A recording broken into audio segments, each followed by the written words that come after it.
चाहती है कि मेरी मदद को आओ, और वहां से हुजूर के गुलाम मोहम्मद इब्ने कासिम महदूद सी जमात लेकर आता है और सिंध को दारुल कुफ्र से बदलकर दारुल इस्लाम बना देता है। सुभान अल्लाह। हाँ, महदूद सी कुव्वत, और सिंध जो है वो बाबुल इस्लाम बनता है, इस्लाम का दरवाजा। बाबुल इस्लाम सिंध की धरती, फिर सिंध पहले फतह हुआ और हिंद बाद में फतह हुआ, तो हिंद में घुसने का दरवाजा सिंध है, हिंद में घुसने का दरवाजा सिंध है। तो जो जिसके पास सिंध है समझो उसके पास हिंद है। तो हिंद वाले कहते हैं, मोदी कह रहा है कि हमको सिंध चाहिए, और सिंध वाला कह रहा है मरसू मरसू सिंध न डेसू। सुभान अल्लाह। और हम मिलादी भी कह रहे हैं, हुजूर की नात पढ़ के कह रहे हैं, ये सियासी नारा नहीं है। बेशक। गुलामाने मोहम्मद कह रहे हैं मरसू मरसू सिंध न डेसू। बेशक।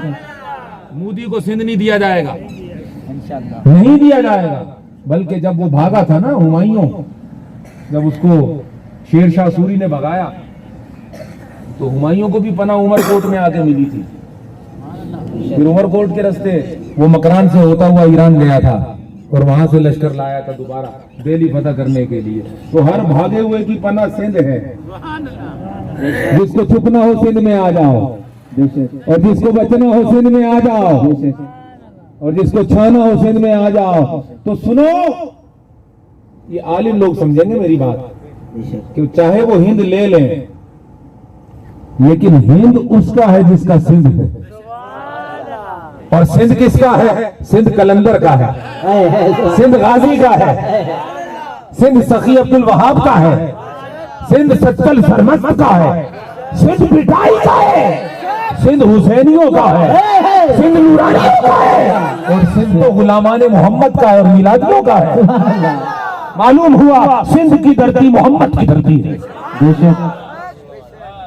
जो सिंधी है वही हिंदी है, जो असल में सिंधी है वही हिंदी है। बस ये बात तो आ गई मेरे मौजू के अंदर।